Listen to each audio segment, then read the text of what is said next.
So I get asked the question quite a lot, what thumbsticks do I use on my Gamesir controllers? So I thought I'd do a video on it, as I have actually just got some new ones, and these are slightly different. So these are the Extreme Rate Thumbsgear V3s. And these are what I'm going to be using on the Gamesir G7 Pro going forward, as I don't know if you're like me, but I'm just not a fan of Gamesir's default thumbstick caps. And that goes for all their controllers. In fact, I'm not really a fan of most controller thumbstick caps, but these aren't just going to be for Gamesir controllers. So these are going to be compatible with all Gamesir controllers, including the Gamesir G7 Pro. So this is what we'll be fitting them to, but these will actually fit most controllers. These will also fit standard Xbox Series X controllers, because that's actually what they're originally made for. But Gamesir's thumbsticks have the exact same base, and they fit perfectly and work just like a standard default joystick. So let's take a look at what we get. The V3s are slightly different to the V1s. Get a little sticker and a little manual, but we don't need those because this is pretty straightforward. Anybody can do this pretty easily. So this is what we get. Now these do come in all sorts of different colors. You can get black, white, clear, lots of other colors as well, lime green. I went for the purple because what I find with the white ones is, if you take a look at this controller is brand new and never been used. Never. So the joystick caps look pretty nice. But if we take a look at my G7 SE, this has been in pretty heavy use for a while. And the joysticks are in pretty good condition, the caps. But as you can see, this one has gone really yellow. And that just happens naturally. That will happen with most people. Now the reason the one on the right is not as yellow, but it is still ever so slightly, is because I have been using a Control Freak. So what I was originally using on most controllers was just a Galaxy Control Freak. So that's one option that you could go for. That's an Xbox one, and for this you need PlayStation ones. Wait, no, I think this is a PlayStation one actually. Yeah, so that's a PlayStation one. There you go. PlayStation Control Freak, slip right on, perfect. So that's one option you could go for. Now before I got this kit, I was using a different kit, which is this one.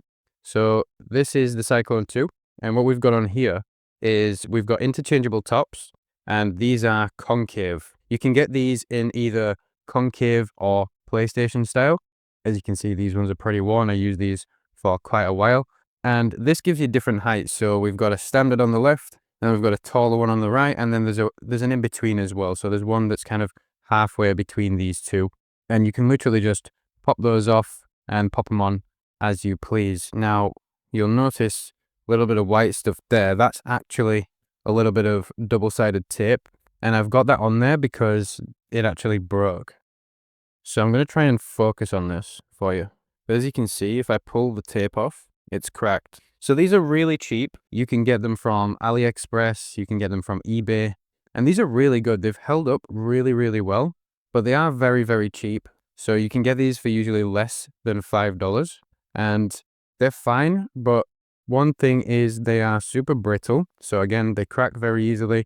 Also the tops, this top here just looks like I've been using it for like the past maybe 12 months. That's not the case. It's only about a month old. So they wear down very, very fast.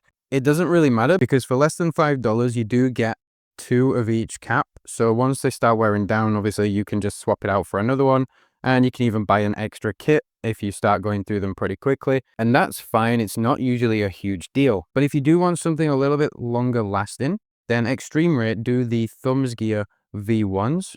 So the V1 to this kit, which is about the same money.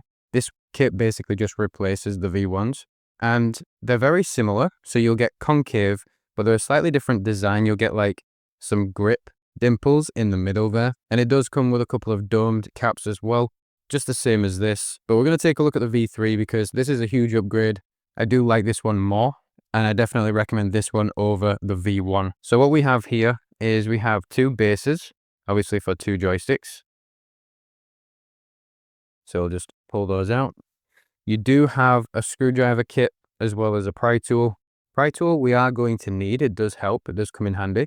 But the screwdrivers we're not going to need, because any controller with a magnetic removable faceplate, like the Gamesir G7 range, that's going to be super easy, no tools required. If you do want to fit these to your Gamesir Cyclone 2, this controller will need disassembling, and it does come with the screwdriver required, which is going to be this orange one right here. So you're going to need this orange screwdriver, and this will go in here, and you can take all the screws out of that. And then once you take all the screws off the back, the faceplate will fall off, and then you can swap the caps. Still very easy to do, but it will take you more than 30 seconds, whereas these controllers with a magnetic faceplate, it's literally going to take us 30 seconds to swap that over. Now, this kit will also fit your Scuf Instinct Pro. It will also fit your Scuf Prestige. It will fit all Xbox One controllers, Xbox 360 controllers, etc.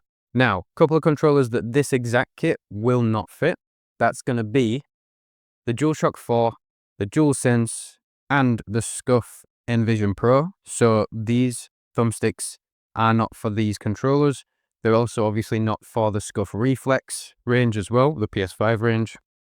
Will not fit on your Battle Beaver PS4 controllers, Battle Beaver DualSense. Only Xbox controllers, but does fit all the Gamesirs, a bunch of other controllers as well. So all you have to do, if you do want to get these for your DualSense, your DualShock 4, or your Scuf Envision Pro, or your Scuf Reflex PS5 controller, then there is the kit exactly the same as this. You just have to make sure that you get the one for PS5. There's one for Xbox and one for PS5. So for Gamesir, get the one for Xbox, and then for the PlayStation controllers or the Scuf controllers, get the one for PS5. Again, the Scuf Instinct Pro, you'll need the Xbox one.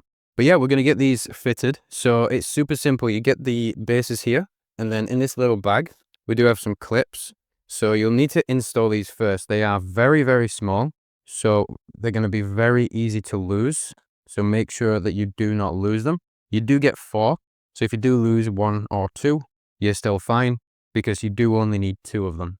But yeah, you're going to get these really tiny little clips. Grab the base here, and then you're just going to slide it right on and click it on all the way.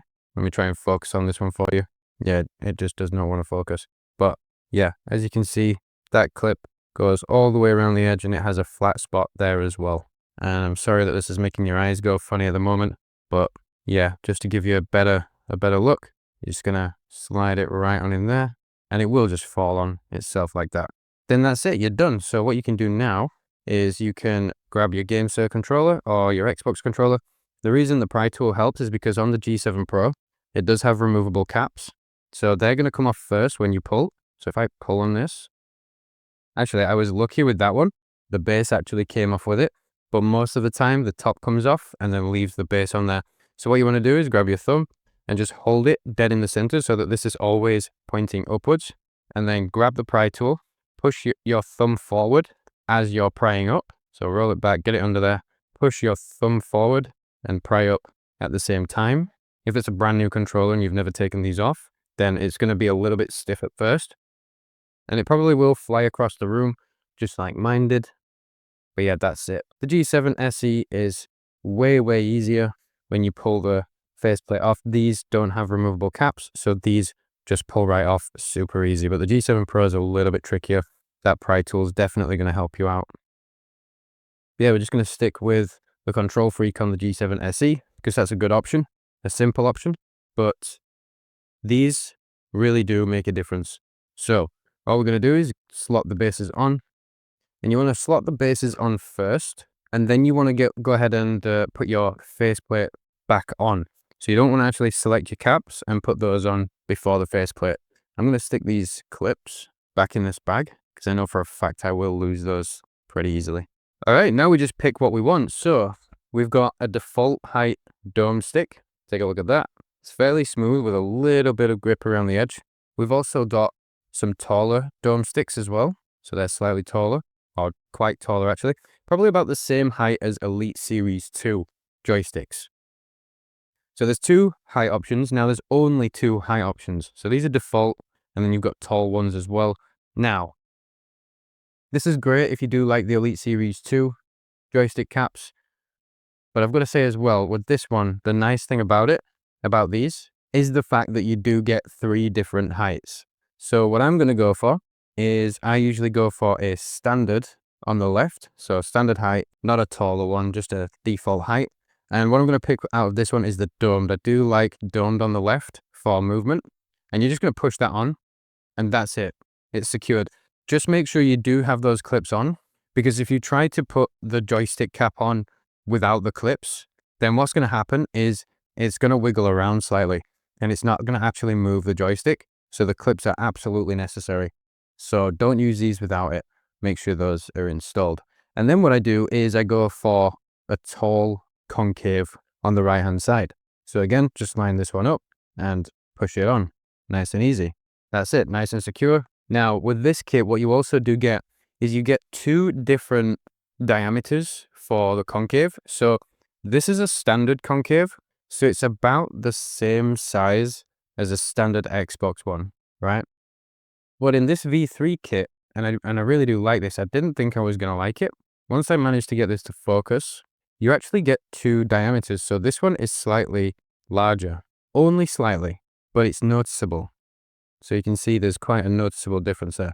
So you've got the default height with the wider diameter, and then you've got the super tall one with the wider diameter as well. There isn't actually a tall one in here with the smaller diameter concave, which is a shame, but the wider ones are actually really nice. I've been using these for a couple of hours now, and I do really like them. So yeah, these are really good. This is what I'm going to be using going forward. They fit perfect. They're buttery smooth, no catching or anything like that. They work just like original ones do, and they're really nice. So yeah, I do highly recommend these. Extreme Rate are much better quality. Again, you could go for the cheaper ones like what I've got on the Cyclone 2 here, and these work great, but again, just because of how cheap they are, they do wear down very, very quickly. Very quickly. I also do have these on my DualSense. So this is a concave Xbox style on the right, standard height. As you can see though, if I can get this to focus again, that's how easy they kind of start falling apart. This has not had really a lot of use at all. And then on the left side, we do have, it is a PlayStation style cap. So it looks identical to a PlayStation standard DualSense joystick cap, but it is interchangeable, so I can pull that thing off and I can put a different height, or even put a concave one on there if I wish. I will include links to all these different kits, including a couple of Control Freaks, if you want to go check those out and kind of take a look at what your options are. Highly recommend these though, so an Amazon link will be in the description for those. It is not an affiliate link, so I do not earn any commission. If you do want to support the channel, first, just start off by hitting subscribe down below, turn on notifications, like the video, comment on the video. It goes 100 miles. If you are feeling super generous and want to support me even further, you can become a member of my main official channel. Link for that will be in the description below, and you'll have access to a bunch of perks as well. And you will get a shout out in the live streams as well if you come over and hang out with us. Now, just before we do wrap up the video, I do just want to mention these couple of controllers. Pretty much every controller that I've ever used, I have changed the thumbsticks. So I've either put a Control Freak on the right hand side, or I've installed this cheap AliExpress kit, or I've installed the Extreme Rate Thumbsgear. And on the Scuf Envision Pro, I actually just have standard PS5 joystick caps, because I really don't like the Scuf ones that come with all Scuf controllers. So the DualSense ones were a lot better, so that's what I've got on the Envision Pro. Now, the only controllers that I haven't fitted any of those to are going to be Mojon's controllers, and that's because Mojon controllers come with interchangeable caps. They're all the same cap type, so they're this kind of concave with a little bit of a PlayStation kind of style to it, and they've got this kind of dome in the middle, but you do get different heights. So that's the default height there, and then we do have a taller one on the right hand side, and this is all Mojon controllers as well. Here we have the Rainbow 2 Pro, and I've got the exact same setup but in black. So a standard on the left hand side, and then a tall on the right. And these thumbstick caps are great. I absolutely love these. They are by far my favorite default joystick cap. So if you do go ahead and pick up a Mojon controller, I wouldn't recommend actually changing them at all. Just stick with what they give you. But for all of the controllers, if you're just not getting along, or you want to upgrade, or you want to try something new, this is great. This is what I'm going to be using going forward. But that's it for today. Again, hit subscribe for us, turn on notifications so you don't miss a future upload, and I'll catch you in the next one. That's all the happy from me today. Ciao, ciao.